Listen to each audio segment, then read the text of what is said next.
Let's talk about the importance of rocker arm geometry. Now, this is a short, so it can only be at max 3 minutes. If you want to see a full video on this, drop it in the comments and we'll get to it.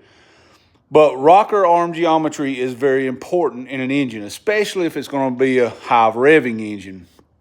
And the rule of thumb, there's some exceptions and stuff, but let's just talk broad spectrum. The rule of thumb is that you want your rocker arm at 50% of your cam's lift. You want your rocker arm at a 90-degree angle for the proper geometry. That way it's right all the way through.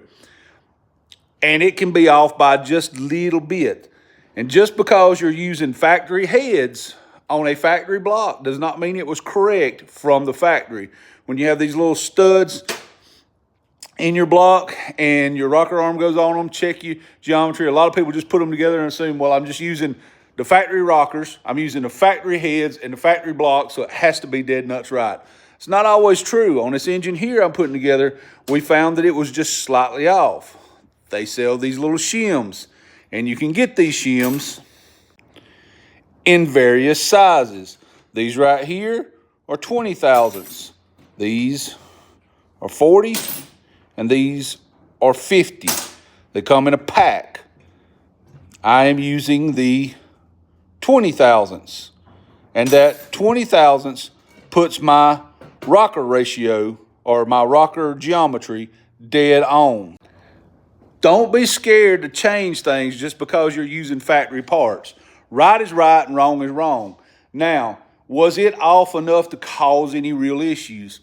Who knows?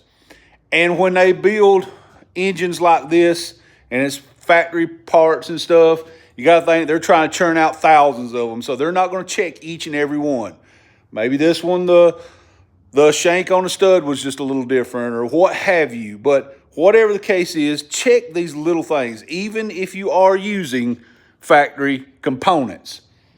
You'll find that sometimes they just ain't exactly what they're supposed to be. Always check your rocker arm ratio. If you want to see, or no, I'm sorry, not ratio. I keep saying ratio. Your rocker arm geometry. If this is something you'd like to see a full video on, drop a comment and let me know. We can do one at some point in time. I just thought I would drop a little information here and tell you that companies like Trick Flow and all sell these little shims. Trick Flow, there tons of companies sell them. Hope y'all have a great day. God bless you.